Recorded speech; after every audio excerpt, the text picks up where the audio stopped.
बिस्मिल्लाहिर्रहमानिर्रहीम। अस्सलाम वालेकुम नाज़रीन मोहतरम, इससे पहले इस कहानी की आप 73 किस्तें सुन चुकी हैं। अब 74वीं किस्त मुलाहिज़ा फरमाएं। मुझसे डरने की जरूरत नहीं, मैंने ठोस लहजे में कहा। तब वो पहले से भी ज्यादा मध्यम लहजे में बोली। सच बात यह है कि मुझे खुद नहीं मालूम इस बच्चे का बाप कौन था, और अगर मालूम भी होता तो कोई फर्क न पड़ता। वो बहरहाल मुझे या इस बच्चे को डॉक्टरों के पास ले जाने या हमारी देखभाल करने का पाबंद न होता। चंद लोगों की सौदेबाजी के समर को कोई उम्र भर के लिए गले में लटकाए तो नहीं करता। मैं उसकी तरफ देखता रह गया। वो कभी फर्श की तरफ देखने लगती और कभी अपने बच्चे की तरफ। मैं सोच रहा था कि बड़ी हौसला मंद औरत है ये माएं जो इन बच्चों को भी दीगर माओ ही की तरह सीने से चिपटा कर अपना खून पिलाकर पालती है, जो इनके माथे पर कलंक का टीका कहलाते हैं, जिनकी वजह से वो माशरे में कदम कदम पर मतऊन हो सकती है। तुम कौन हो? मुझे अब उसकी अजनबियत आमेज लहजे में पुकारना अच्छा नहीं लगा। एक्स्ट्रा गर्ल हूँ, बल्कि थी, यही सब चीज। खासा तवील अरसा हो गया है, अब तो स्टूडियो गए हुए भी लगता है कि कुछ ज्यादा ही एक्स्ट्रा हो गई हूँ। हमारे दरमियान कुछ देर बातें होती रही। वो अपने दुख सुनाती रही और मैं सुनता रहा। मैंने अपना पर्स निकाल कर देखा, उसमें तकरीबन 2000 रुपए थे। नीचे गाड़ी में ब्रीफ केस मौजूद था और उसमें मेरी चेक बुक और कुछ नकद रकम भी मौजूद थी। लेकिन फिलहाल मैंने वो 2000 रुपए उसकी तरफ बढ़ाते हुए कहा, सरदस्त तो ये रखो और आज ही खुद को और अपने बच्चे को किसी अच्छे डॉक्टर को दिखाओ। 1-2 दिन में मैं तुम्हारे लिए मजीद कुछ रकम भिजवाऊंगा, इतनी रकम के तुम अच्छी तरह अपना और अपने बच्चे का मुकम्मल इलाज करवा सको और उसके बाद अपने पैरों पर खड़ी हो सको। तुम यकीनन बाहिम्मत औरत हो। एक बार सहारा लेकर उठ खड़ी हुई तो जल्द ही संभल जाओगी और दोबारा जिंदगी के रास्ते पर चल पड़ोगी। बस मैं इतना ही तुम्हारे काम आ सकूंगा। कभी कभी बहादुर लोग भी जिंदगी की जंग में गिर पड़ते हैं। उन्हें सिर्फ इतने ही सहारे की जरूरत होती है कि संभाला ले सके, उसके बाद वो खुद ही सब कुछ कर लेते हैं। उसने मेरी बात तवज्जो से सुनी, लेकिन उसका हाथ नोटों की तरफ नहीं बढ़ा, बल्कि उसने हाथों की उंगलियां मजबूती से एक दूसरे में फंसारी और मजरू से लहजे में बोली, नहीं जी, बहुत बहुत शुक्रिया। मैंने कभी किसी अजनबी से ऐसी रकम कबूल नहीं की जो तरस खा कर दी जा रही हो। मैंने कभी नहीं चाहा कि मुझ पर तरस या रहम खाया जाए। इसी ख्वाहिश ने तो मुझे ज्यादा काबिल रहम बना दिया है। तुम मेरी तौहीन कर रही हो, मेरे जज्बे की तौहीन कर रही हो। मैंने ठहरे ठहरे लहजे में कहा, मैं ये रकम तुम पर तरस खा कर नहीं दे रहा, और मुझे अच्छी तरह मालूम है कि तुमने अपने मुतल्लिक जो भी थोड़ा बहुत बताया है वो मेरी हमदर्दियां हासिल करने या मेरे जज्बे को भड़काने के लिए नहीं बताया। वो सब कुछ बिल्कुल गैर इरादी था, और मैं अगर तुम्हारे लिए कुछ करना चाहता हूँ तो इसे भीख मत समझो। ये एक मुखलिस इंसान का दूसरे इंसान के लिए हकीर सा तोहफा है। जब तुम समझ जाओ कि जिंदगी के मुंहजोर घोड़े की लगाम दोबारा तुम्हारे हाथ में आ जाएगी, तुम भी मेरे लिए कोई खलूस भरा तोहफा भेज देना, हाँ वो बाजार से खरीदा हुआ एक गुलदस्ता ही हो। मैं समझूंगा कि खलूस का कर्ज खलूस से अदा हो गया। मैंने एक बार फिर नोट उसकी तरफ बढ़ा दिए। इस बार उसने कांपते हाथों से नोट थाम लिए। उसकी आंखों में आंसू झिलमिला रहे थे। मैंने धीमे लहजे में पूछा, तुम्हारा नाम क्या है? मलका। उसने अपने आंसू पूछते हुए इस्तजाहिया से लहजे में कहा। मैं पास ही एक शिकस्ता सी पड़ी हुई कुर्सी पर जब बैठ चुका तो वो पहलू बदलती हुई बोली, मैं आपके किस काम आ सकती हूँ? निशात उर्फ बेबी, एक एक्स्ट्रा गर्ल गालबन इसी कमरे में तुम्हारे साथ रहती थी। मैंने कमरे का जायजा लेते हुए कहा, रहती थी नहीं रहती है। उसने गोया तोसी की। कल से वो कहीं गायब है, लेकिन हम जैसी लड़कियों का चूंकि इस 2 रातों के लिए अपने ठिकानों से गायब हो जाना कोई अनोखी बात नहीं, इसलिए मुझे उसके बारे में कोई तशवीश नहीं।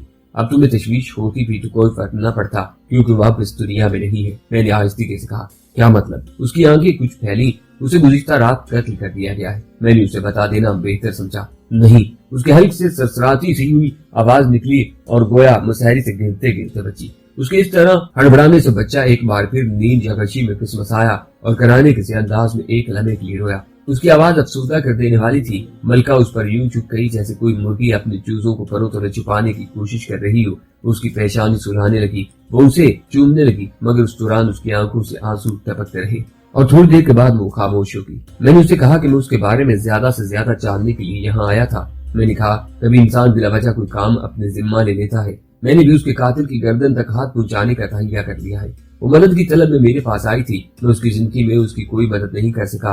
अगर उसका कातिल ही मेरी वजह से कैफे किरदार को पहुंच जाए तो शायद उसकी रूह को कुछ तस्कीन मिले। अजीब बात है ये, वो मुजरिमाना से अंदाज में बोली कि सुबह ही सुबह एक और शख्स भी आया था। उसने कहा था कि निशात अपने एक दोस्त के घर है और उसे अपनी एक डायरी की जरूरत पड़ गई है जो अलमारी में है। उसने वो मंगवाई है। निशात का सामान बहुत मुख्तसर सा है और वो सारे का सारा ही मेरी नजर में रहा है। मैंने उसके पास कभी कोई डायरी नहीं देखी थी, लेकिन मालूम होता था कि वो शख्स हर हाल में निशात के सामान का जायजा लेकर रहेगा। मेरी तबीयत भी इस वक्त कुछ ज्यादा खराब थी। मैंने उससे उलझने की कोशिश नहीं की نشاط کا کل سامان بس اس الماری میں ہے۔ اس نے ایک دیوار گیل الماری کی طرف اشارہ کیا۔ الماری اس وقت بند تھی۔ ملکہ بات جاری رکھتے ہوئے بولی، اس شخص نے الماری کے ہر ایک خانے کو کھول کر ہر چیز کا جائزہ لیا۔ آخرکار وہ سارے ہی کمرے کا نظروں میں جائزہ لے کر یہ کہہ کر رخصت ہو گیا کہ شاید نشاط نے ڈائری کے بارے میں صحیح طرح نہیں سمجھایا۔ میں اس کے بارے میں مطمئن نہیں تھی، لیکن میں اس سے الجھنے یا کچھ کرنے کی پوزیشن میں نہیں تھی۔ وہ شخص تمہارے لیے قطعی اجنبی تھا؟ میں نے پوچھا۔ ہاں، میں نے اس سے پہلے اسے کبھی نہیں دیکھا۔ کس قسم کا حلیہ تھا اس کا؟ جینز جیکٹ میں تھا، درمیانے قد اور مضبوط جسم کا تھا، سامنے رنگت اور موٹی موٹی مونچھیں تھی، کچھ بدماش سا معلوم ہوتا تھا۔ ملکہ نے بتایا۔ ممکن ہے ڈائری کا صرف بہانہ رہا ہو، وہ یہاں کچھ اور تلاش کرنے آیا ہو اور وہ چیز تلاش کر کے بھی لے کے آیا ہو۔ میں نے خیال ظاہر کیا۔ نہیں، ملکہ نے نفی میں سر ہلایا۔ مجھے اس کے بارے میں اور کسی بھی بات کا یقین نہیں، لیکن اس بات کا یقین ہے کہ وہ یہاں سے لے کر کچھ نہیں گیا، کیونکہ جتنی دیر وہ کمرے میں رہا میری نظر اس پر رہی۔ میں اپنی جگہ لیٹے لیٹے اسے دیکھتی رہی۔ اس نے بھی اپنی حرکات و سکنات مجھ سے چھپانے کی کوشش نہیں کی تھی۔ اس کا انداز بتا رہا تھا کہ اسے میری کوئی خاص پرواہ نہیں تھی۔ اگر اس کی مطلوبہ چیز اسے نظر آ جاتی تو وہ ہر حال میں اسے لے جاتا۔ اس کے موڈ کا مجھے اندازہ ہو گیا تھا۔ میں کچھ خوفزدہ بھی تھی۔ وہ اگر کچھ لے جانے کی کوشش کرتا تو میں یقیناً اسے منع نہ کرتی۔ اس کے جانے کے بعد میں نے اطمینان محسوس کیا تھا۔ خیر، تم مجھے نشاط کے بارے میں بتاؤ۔ اس سے بھی جو معلومات حاصل ہوئی تھی وہ بھی اس قابل نہیں تھی کہ اس سے کسی طرح کا کچھ سراغ مل سکتا۔ میں نے اٹھ کر الماری دیکھی، اس میں سے ہر چیز کا جائزہ لیا، مگر مجھے مایوسی کے عالم میں الماری بند کرنا پڑی۔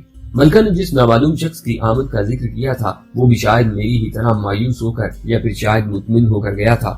نشاط کا قتل غیر اہم معلوم نہیں ہوتا تھا۔ وہ شخص یقیناً کسی ایسی چیز کی تلاش میں آیا تھا جسے حقائق کا کوئی سرا ہاتھ آ سکتا تھا۔ میں نے ملکہ کی طرف مڑتے ہوئے کہا، یہاں اگر مجھے نشاط کے افسوسناک قتل کے سلسلے میں کوئی خاص سراغ تو نہیں ملا، لیکن کم از کم اس کی شخصیت کے کچھ نقطے ضرور واضح ہو گئے ہیں۔ شاید اس سے ہی کچھ مدد ملے۔ ممکن ہے قدرت نے آپ کو نشاط کے ساتھ ساتھ در حقیقت میری مدد کے لیے یہاں بھیجا ہو۔ ملکہ نے دھیمے لہجے میں کہتے ہوئے غالباً مجھے خدا حافظ کہنے کے لیے مسائل سے اترنا چاہا، لیکن میں نے اشارے سے اسے روک دیا۔ تم سکون سے بچے کے پاس بیٹھے ہو تو کوئی الفاظ کی ضرورت نہیں، صرف اس وقت اٹھنا جب تم محسوس کرو کہ بچے کو لے کر ڈاکٹر کے پاس لے جا سکتی ہو۔ خدا حافظ۔ میں تیزی سے کمرے سے نکل آیا۔ اس وقت تک بھی اس کی آنکھوں میں آنسو کچھ نہیں ہوئے تھے۔ عمارت سے باہر آ کر میں نے چند گہری گہری سانسیں لی۔ ہر عمارت اپنے سینے میں نہ جانے کتنی کہانیاں چھپائے ہوتی ہے۔ میں اپنے ذہن میں بہت سے الجھے ہوئے سوالات یہ کار میں بیٹھ کر ہنی کے گھر کی طرف روانہ ہو گیا۔ ہنی کے تلاش کے سلسلے میں ابھی تک میری سمجھ میں نہیں آ رہا تھا کہ مجھے کیا کرنا چاہیے۔ میرے سامنے کوئی سراغ نہیں تھا اور اس کے بارے میں مجھے تشویش بے پناہ تھی۔ وہ مخلص لڑکی نہ جانے کس حال میں تھی اور کہاں تھی۔ ہنی کے تینوں ملازم گھر پر موجود تھے۔ چوکیدار گیٹ پر اپنی ڈیوٹی سنبھال چکا تھا اور باقی دونوں میاں بیوی چھوٹے موٹے گھریلو کاموں میں مصروف تھے۔ تینوں اداس تھے اور اپنی مالکن کے بارے میں فکر مند تھے، کسی حد تک خوفزدہ بھی تھے، لیکن بہرحال ان کا گھر چھوڑ کر جانے کا ارادہ نہیں تھا۔ ان سے ملنے اور کچھ دیر اس مکان میں گزارنے کے بعد کوئی نئی بات میرے سامنے نہیں آئی تھی۔ میں قدرے مایوسی کے عالم میں ایک بار پھر گاڑی میں بیٹھ کر روانہ ہو گیا۔ میں نے اب اسٹوڈیو کا ایک چکر لگانے کا فیصلہ کیا تھا۔ مجھے مین روڈ پر پہنچتے ہی احساس ہوا کہ گاڑی میرے تعاقب میں ہے۔ ایک سفید گاڑی تو پہلے ہی میرے تعاقب میں تھی۔ وہ میرے اپنے آدمی تھے جو اپنے طور پر میری حفاظت کے لیے میرے تعاقب میں رہنے لگے تھے۔ وہ دوسری گاڑی ان کے پیچھے تھی۔ وہ پرانے ماڈل کی ایک سرخ شیورلیٹ کنور ٹیبل تھی۔ اس قسم کی گاڑیاں اب شاذ و نادر ہی دیکھنے میں آتی تھی۔ اس کی کینوس کی چھت اس وقت کھلی تھی اور اس میں جس شخص کی جھلک مجھے نظر آئی تھی وہ بھی خاصا عدیم المثال ہی معلوم ہوتا تھا۔ خاصے قدیم زمانے کے بوڑھے انگریزوں کی طرح اس کے کانوں کے آس پاس بھورے گھنگریالے بالوں کی چھالت تھی۔ اگر ڈراروم کی تھیوری کو درست مان لیا جائے کہ بندر ہمارے آباء و اجداد تھے تو اس میں اپنے آباء و اجداد کی بہت زیادہ مشابہت موجود تھی۔ جس انداز میں وہ اس بڑی سی گاڑی کی ڈرائیونگ سیٹ میں دھنسا ہوا تھا اس سے اندازہ ہوتا تھا کہ وہ خاصا مختصر وجود آدمی ہے۔ جب مجھے آئینے میں اس کی جھلک نظر آئی وہ اپنے گرد و پیش پر کے تمام دنیا سے بے خبر سا نظر آیا۔ ایسا معلوم ہوتا تھا جیسے وہ خواب کے سے عالم میں گاڑی چلا رہا ہے، لیکن جو ہی میں ذرا رفتار بڑھاتا اور میرے ساتھ سفید گاڑی کی رفتار بڑھتی تو فوراً ہی اس سرخ شیورلیٹ کی رفتار میں بھی اضافہ ہو جاتا۔ جب مجھے یقین ہو گیا کہ سرخ شیورلیٹ میرے یہاں ہماری سفید گاڑی کے تعاقب میں ہے تو مجھے تشویش کے بجائے ایک طرح کی طمانینت کا احساس ہوا۔ وہ یقیناً کہیں ہنی کے گھر کے آس پاس سے ہی ہمارے پیچھے لگی تھی، کیونکہ جب میں رائل پارک گیا تھا اور واپس آیا تھا تو ہماری اپنی سفید گاڑی کے علاوہ کوئی گاڑی میرے تعاقب میں نہیں تھی۔ آج کل میں خود بھی کافی حد تک محتاط رہنے لگا تھا اور کہیں آتے جاتے وقت اپنے گرد و پیش پر نظر رکھتا تھا۔ ممکن ہے وہ بندر نمائ شخص ہنی کے گھر کی نگرانی کر رہا ہو اور مجھے وہاں آتے اور پھر رخصت ہوتے دیکھ کر میرے پیچھے لگا ہو۔ اگر یہ قیاس درست ہوتا تو اس سے یقیناً ہنی کے اغوا کے سلسلے میں کوئی سراغ ہاتھ آ سکتا تھا۔ इस मामले में ये उम्मीद की पहली किरण नजर आई थी। मैं नहीं चाहता था कि उस शख्स को एहसास भी हो कि मैं ताकुब से बाखबर हो गया हूँ, इसलिए मैंने बेमकसद इधर उधर भटकने की कोशिश नहीं की और स्टूडियो की तरफ सफर जारी रखा। नहर के किनारे पहुंचकर मैंने कार की रफ्तार दरमियानी रखते हुए खुफिया खाने से ट्रांसमीटर निकाला और गैर महसूस अंदाज में सफेद गाड़ी में मौजूद टोनी से राब्ता कायम किया। तुम्हें अंदाजा हो गया है कि सुर्ख शेवरलेट हमारे ताकुब में है। मैंने तस्दीक चाही। यस सर, मुझे गुलबर्ग में ही अंदाजा हो गया था, टोनी धीमी सी आवाज में बोला, लेकिन तुम उसे एहसास मत होने दो कि तुम मेरे ताकुब में हो। कैंपस वाले मोड़ पर तुम सीधे कैंपस की तरफ निकलते चले जाना, मैं अलामा इकबाल टाउन की तरफ निकल जाऊंगा, लेकिन चंद लम्हे बाद तुम इस तरह वापस आ जाना कि सुर्ख गाड़ी के पीछे रह सको। उस बंदर को निकलने नहीं देना, ये बहुत आम सुराग साबित हो सकता है। ओके सर, टोनी ने मुस्तैदी से कहा। उस हदायत पर अमल हुआ और चंद लम्हे बाद सफेद कार दरमियान से हट चुकी थी। उसके चंद लम्हे बाद वो शेवरलेट के पीछे नजर आने लगी, लेकिन अब दरमियानी फासला काफी था। बंदर नुमा शख्स हस्बे साबिक वज़ाहिर दुनिया माफिया से बेखबर नीम ख्वाबीदा से अंदाज में मेरे ताकुब में गाड़ी ले आ रहा था। मुल्तान रोड पर मुड़ते वक्त मुझे एक लम्हे के लिए गाड़ी रोकनी पड़ी और उस दौरान मेरे अक्ल में शेवरलेट का फासला कुछ और कम हो गया और मुझे अक्लनुमा आईने में उस शख्स की एक और झलक बेहतर तौर पर देखने का मौका मिल गया। उसकी आंखें नीम बा थी और उसकी नजर सिर्फ सड़क पर थी। वो सफेद कमीज और धारीदार कोट के साथ सुर्ख मुंह लगाए हुए था। उसकी शख्सियत का तासुर बड़ा अजीब सा था। वो बैक वक्त जोकर भी मालूम होता था और नहायत संजीदा मतीन भी। मैंने स्टूडियो की तरफ सफर जारी रखा, लेकिन स्टूडियो पहुंचकर मैं रुका नहीं, बल्कि उससे आगे निकलता चला गया। स्टूडियो और उसके आसपास के इलाके में बड़ी गहमा गहमी थी। यहाँ जरा सी भी गड़बड़ की सूरत में फौरन सैकड़ों लोग हमारे तरफ मुतवज्जा हो सकते थे। इन दिनों मुल्तान रोड पर स्टूडियो से आगे कोई खास आबादी नहीं थी। तकरीबन 2 मील के आगे निकलने के बाद वीरानी शुरू हो गई थी। कभी कभी मुखालिफ समत कोई बस आती दिखाई देती और हमारे करीब से गुजर जाती, फिर गोया बसों की आमदोरफ्त भी खत्म हो गई। हद निगाह तक फैली हुई तेज चमकीली धूप में बस 3 कारें आगे पीछे यूं फराटे भरती जा रही थी जैसे उन्हें कहीं पहुंचने की जल्दी हो। वो शख्स बड़ी दिलजमी से मेरे पीछे चला रहा था। उसे कोई तशवीश नहीं थी और इस बात की भी गोया कोई परवाह नहीं थी कि एक गाड़ी उसके अक्ब में भी चली आ रही थी। उसका काम तो जैसे आंखें बंद करके मेरे पीछे आते रहना था। उसके अलावा उसे दुनिया की किसी चीज से शायद कोई गर्ज नहीं थी। एक लम्हे के लिए मुझे ये ख्याल भी आया कि कहीं वो कोई सनकी या खपती तो नहीं जो अपनी जहनी रोग बहक जाने की वजह से न जाने क्या सोचकर मेरे पीछे लग गया हो। लेकिन ये ख्याल मेरे दिल को नहीं लगा था। सनकी और खपती लोग इतने मुश्किल मिजाजी से शायद ही किसी का ताकुब करते हैं। अजीब बात यह थी कि दूरों नजदीक कोई ऐसा शख्स भी नजर नहीं आ रहा था कि उसका मददगार समझा जा सकता। इसके बावजूद बिल्कुल वो मुतमिन और पुरसकून नजर आ रहा था। बाएं तरफ कदरे नशेब में सड़क जितनी ही चौड़ी कच्ची पट्टी थी और उसके बाद बाग की नीची सी कच्ची दीवार थी जिसके अक्ब से संतरों से लदे हुए दरख्त झांक रहे थे। मैंने यकदम ही उस उलझन का हल तलाश करने का फैसला किया कि आखिर वो भद्दर नुमा शख्स चाहता क्या था। मैंने गाड़ी को तिरछा करते हुए एक लख ब्रेक लगाए। मेरे 2 हैकल मर्सिडीज के टायरों ने सड़क पर बुरी तरह रगड़ खाई, मगर दूसरे इला में गाड़ी गोया सड़क से चिपक कर रही। सुर्ख शेवरलेट ज्यादा फासले पर नहीं थी। अगर बंदर नुमा इंसान अनाड़ी ड्राइवर होता तो उसकी गाड़ी मेरी गाड़ी से टकरा भी सकती थी, लेकिन उसके बारे में मेरा अंदाजा दुरुस्त से निकला। वो अनाड़ी ड्राइवर हरगिज नहीं था। उसने गाड़ी को जबरदस्त लहरिया देते हुए कच्चे में उतार कर निकल जाने की कोशिश की, लेकिन मैं उसे छोड़ने के मूड में नहीं था। उससे कहीं ज्यादा तेजी से मेरी गाड़ी में बरस होकर उसके रास्ते में हायल हो गई और सुर्ख शेवरलेट यूं बाग की दीवार के साथ जाकर रुकी कि एक लम्हे के लिए गर्तों गुबार के तूफान में चुप कर रहती। टोनी ने भी गाड़ी नहायत मशाकी से शेवरलेट के अक्ब में तिरछी करके ला रोकी थी। सबसे पहले मैं गाड़ी से उतरा। मैंने कोई हथियार निकालने की जरूरत महसूस नहीं की थी, लेकिन मुख्तसर वजूद शख्स बड़ा बेजिगर मालूम होता था। मैंने उसे धूल के बादल में गाड़ी का दरवाजा खोले बगैर उछल कर खुली छत की गाड़ी से कूदते देखा। उसके मुख्तसर से बाजू के सिरे पर मुझे लंबी नाल वाले पिस्तौल की झलक नजर आई। मैं फौरन अपनी गाड़ी की ओट में हो गया। बगैर किसी धमाके के गोली मेरे सर के ऊपर से सनसनाती हुई गुजरती। मैं मुस्कुराए बगैर न रह सका।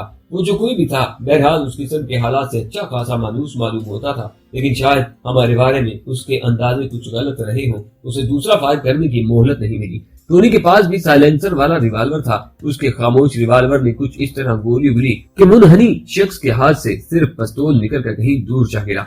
मुझे उम्मीद थी कि उसके हाथ पर खराश भी नहीं आई होगी, लेकिन वो शख्स हथियार की अदम मौजूदगी में भी मुहावरतन हथियार डालने का कायल मालूम नहीं होता था और फैसला शायद हमसे भी कहीं तेजी से करता था। और फिर सिर्फ उसका ज़हन ही नहीं, जिस्म भी बिजली की सी तेजी से हरकत करता था। पिस्तौल हाथ से जाते ही मैंने उसे किसी रॉकेट की तरह हवा में बुलंद होते देखा। वो बाग की दीवार फलांग कर अंदर जा रहा था। मैं उसकी छलांग की बुलंदी देखकर हैरान हुए बगैर न रह सका। कहीं ज्यादा ऊंचाई तक हवा में बुलंद हुआ, लेकिन उसी लम्हे टोनी के रिवॉल्वर की गोली उसे चाट गई। मैं टोनी को रोक भी न सका। मुझे टोनी को ये बताने की मोहलत ही न मिली कि मैं उस शख्स को जिंदा सलामत पकड़ना चाहता हूँ। टोनी से भी फायर शायद इस तरारी हालत में हुआ था। उसे गालबन यही एहसास हुआ था कि वो शख्स हाथ से निकला चाह रहा है। दीवार से कुछ बुलंदी पर हवा में ही मैंने उस शख्स के मुख्तसर वजूद को ढीला पड़ते देखा, जैसे किसी गुब्बारे से हवा निकल गई हो। मुझे उस वक्त ये अंदाजा तो नहीं हो सका था कि गोली उसे कहाँ लगी है, लेकिन यह अंदाजा बहरहाल हो गया था तो उसके लिए मोहलक साबित हो चुकी है। दूसरे लम्हे मैंने दीवार के अक्ब में बाग के अंदर धप से उसकी गिरने की आवाज सुनी। मैंने कार की ओर से निकलकर टोनी की तरफ देखा। वो अपनी कार के करीब एक घुटने के बल खड़ा था। रिवॉल्वर अभी तक उसके हाथ में था। शबीर रिवॉल्वर ली गाड़ी की दूसरी जानिब खड़ा था। मैंने उन्हें इशारा किया। दोनों रिवॉल्वर जेबों में रख लिए और हमने एक साथ दीवार फलांगी। अंदर कतार दर कतार दरख्तों के दरमियान कच्ची जमीन पर वो चित पड़ा था। मुर्दा हालत में उसके चेहरे में कोई फर्क नहीं पड़ा था, सिवाय उसके कि नींद व आंखें अब मुकम्मल बंद हो गई थी। उसके धारीदार कोट का बटन खुला था और पसलियों के करीब से उसकी सफेद कमीज खून से सुर्ख होती दिखाई दे रही थी। मैंने उसकी नब्ज देखी और टोनी ने नाक के सामने हाथ रख कर देखा। नब्ज थम चुकी थी। जिंदगी में वो जितना फुर्तीला था, मरने में भी उसने उतनी ही फुर्ती दिखाई थी। मैंने और टोनी ने फुर्ती से उसकी जेबों की तलाशी की। उसके कोट की जेबों से सिर्फ एक पर्स और एक खटकेदार चाकू बरामद हुआ। पर्स में सिर्फ रकम थी, कोई ऐसी चीज नहीं थी जिससे उसकी शनाख्त में मदद मिलती। मैंने दोनों चीजें वापस उसकी जेब में डाल दी। बाग में करीब ही कहीं से दो आदमियों की तेज तेज बोलने की आवाजें सुनाई दे रही थी, जो लम्हा बलम्हा करीब आती जा रही थी। शायद वो बाग के रखवाले थे जो किसी बात पर बहस करते हुए उधर ही आ रहे थे। ये कोई अच्छी बात नहीं थी कि हमें किसी लाश के सराहने बैठा हुआ देखा जाता, और लाश भी एक ऐसे शख्स की जिसे लाश में तब्दील करने के जिम्मेदार हम ही थे। मैंने टोनी और शबीर की तरफ इशारा किया और हम उठकर दीवार की तरफ लपके, लेकिन उसी लम्हे मेरी नजर एक कदर चमकीली सी चीज पर पड़ी। ये धात के रुपए से भी कुछ बड़ा पीतल का एक बटन था, जिस पर दरख्तों के दरमियान से थोड़ी सी धूप पड़ रही थी, जिसकी वजह से वो खुद ही मेरी नजर में आ गया था। बटन कुछ गैर मामूली सा था। मैंने झुक कर उसे उठा लिया। उसकी मोटाई भी धात के रुपए से कुछ ज्यादा ही थी और उसके पीछे हुक्नुमा हिस्से में ताजा टूटे हुए धागे भी अटके हुए थे। मुझे याद आया कि जिस वक्त मैंने उस नामालूम शख्स को बाग की दीवार से ऊपर हवा में बुलंद होते देखा था, तो उसके कोट के बटन बंद मालूम होते थे, लेकिन जब हमने उसे मुर्दा हालत में चित पड़ा देखा तो उसके कोट के बटन खुले हुए थे। शायद गिरते वक्त उसका कोट किसी दरख्त की शाख में अटका था, जिसकी वजह से ये बटन टूट गया था। मैंने फौरन ही पलट कर लाश के कोट का अगला हिस्सा उलट कर देख लिया और मेरे ख्याल की तस्दीक हो गई। उसके कोट में यही एक बटन था जो टूट कर गिर चुका था। इस तस्दीक के चक्कर में उन दो नामालूम आदमी की आवाजें कुछ और करीब आ गई थी। हम दरख्तों की कतारों के दरमियान वो कहीं नजर नहीं आए थे। हम तीनों दीवार फलांग कर तेजी से टोनी की गाड़ी के करीब जा पहुंचे। मैंने पुरस्कूल लहजे में कहा, तुमने सूरत हाल को समझने में थोड़ी सी गलती की। मैं उस शख्स को जिंदा सलामत पकड़ना चाहता था। मुझे आपके कहने से पहले ही अपनी गलती का अंदाजा हो चुका है सर। टोनी के लहजे में शर्मिंदगी थी। मैंने उसकी टांग को निशाना बनाने की कोशिश की थी, लेकिन उसकी हैरत अंगेज फुर्ती की वजह से मेरा अंदाजा कुछ गलत हो गया। तुम कुछ देर के लिए मेरी निगरानी मुलतवी करके अभी वापसी में ही रजिस्ट्रेशन ऑफिस होते आओ। मैंने सुर्ख शेवरलेट की तरफ इशारा करते हुए कहा, नंबर तो तुम्हें याद हो ही गया होगा, इतनी देर नजर के सामने रहा है सर। वो तो इब्तदाई चंद सेकंड में ही अजबर हो गया था। टोनी मुस्कुराते हुए बोला। उसके बाद हम अपनी अपनी गाड़ी में बैठ कर तेजी से वापस रवाना हो गए। उस वक्त बाग में दीवार के में कोई ऐसी आवाज नहीं उभरी थी जिससे अंदाजा होता कि लाश दरियाफ्त कर ली गई है। ऐन मुमकिन था कि लाश बहुत देर तक दरियाफ्त न हो पाती। चंद लम्हे बाद मैंने टोनी को आगे निकल जाने दिया और खुद रफ्तार बिल्कुल कम कर ली। मुझे उम्मीद तो कम ही थी कि गाड़ी के नंबर की मदद से इस मुख्तसर वजूद शख्स के बारे में कोई सुराग मुयस्सर आ सकेगा, लेकिन चेक कर लेने में कोई हर्ज नहीं था। वो बटन मैंने रख लिया था। जाने क्यों वो मुझे कुछ गैर महसूस और गैर मामूली सा लगा। उस वक्त मैं स्टूडियो से 2-3 फरलांग के फासले पर ही था जब ट्रैफिक जाम होने की वजह से मुझे कुछ देर के लिए सड़क के किनारे गाड़ी रोकनी पड़ी। सड़क के दरमियान कोई रुकावटी पट्टी नहीं थी और ट्रैफिक दो तरफा था। यहाँ से कुछ आगे तक हर किस्म की गाड़ियों की बहुत आमदोरफ्त रहती थी और बदनज़मी की वजह से कभी कभार ट्रैफिक जाम हो जाता था। मेरे बाएं हाथ पर नशीब में खासा तवील अरीज गड़ा था जिसमें गंदा पानी खड़ा था। उसी गड्ढे से मुत्तसिल एक जजीरा नुमा जगह थी जिस पर बहुत बड़ा नीम पुख्ता छप्पर डालकर किसी ने अवामी किस्म का रेस्टोरेंट खोल रखा था, जिसकी बेहंगम कुर्सियां मेजें सड़क के किनारे तक आई हुई थी। मेरे आगे मुल्तान से आने वाली एक बस खड़ी थी जिसका ड्राइवर मुसलसल प्रेशर हार्न बजा रहा था, मगर कोई उसकी भयानक आवाज पर कान नहीं धर रहा था। उससे आगे एक आध कार, एक आध तांगा, एक ठेला, माल्टों से लदी हुई एक बहुत बड़ी घोड़ा गाड़ी, चंद साइकिल सवार और चंद स्कूटर सवार गर्ज के हर तरह की सवारियां मौजूद थी। सबसे आगे एक छोटी सी बस थी जिसमें कोई नहायत इत्मीनान से चढ़ रहा था और कोई उतर रहा था, जबकि कंडक्टर जनाना हिस्से के करीब खड़ा चंद बुर्कापोश औरतों से झगड़ा कर रहा था। उन्हें गर्दों पेश की कोई गोया परवाह नहीं थी। सही तौर पर कुछ पता नहीं चल रहा था कि ट्रैफिक फंसा हुआ कहाँ है।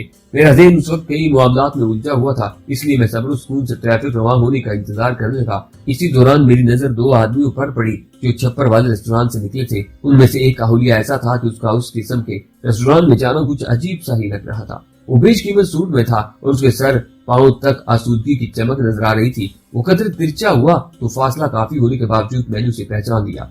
वो मारूफ फिल्मी मुसन्नफ नसीर नवाज था। उसके साथ छप्पर से बाहर आने वाला शख्स हर लिहाज से उससे बहुत मुख्तलिफ था। वो मुअम्मर और मफलूकुल हाल था। आज मामूली सी शिकन आलू शलवार कमीज, पैरों में कैनवस के गिर्द आलू जूते, सर पर पुरानी सी कैप और आंखों पर मोटे मोटे अत्सों की ऐनक। उसकी शेप बड़ी हुई थी। उसके दरमियान किसी मसले पर बहस तकरार हुए आखिरी महले पर थी। मुअम्मर शख्स बेबसी आमेज अंदाज में बार बार दोनों हाथ फैलाकर कुछ कह रहा था। नसीर नवाज के अंदाजे से जाहिर था जैसे वो उस पर दांत पीस रहा हो, लेकिन गर्दोपेश का ख्याल करते हुए खुद पर जब्त कर रहा हो। वो कुछ मुस्तरिब भी मालूम होता था। बार बार गैर महसूस अंदाज में इधर उधर भी देख रहा था। अपनी वजाहत और खुशपोशी की वजह से वो दूर से ही नुमाया नजर आ रहा था, लेकिन शायद वो अक्सर मुस्तरिब भी रहता था। गुज़िश्ता रोज सईद साहब के यहाँ पार्टी में भी मैंने जब उसे उसकी दोस्त एक दौलतमंद खातून ताहिरा खानम के साथ देखा था, तब भी मुझे कुछ मुस्तरिब ही मालूम हुआ था। मेरा ख्याल था कि तख्लीक कार किस्म के लोगों पर इस वक्त कदर इस्तराब और एहसान तारी होता है जब वो कुछ तख्लीक कर रहे हो, लेकिन वो शायद हर वक्त ही तख्लीकी मूड में रहता था।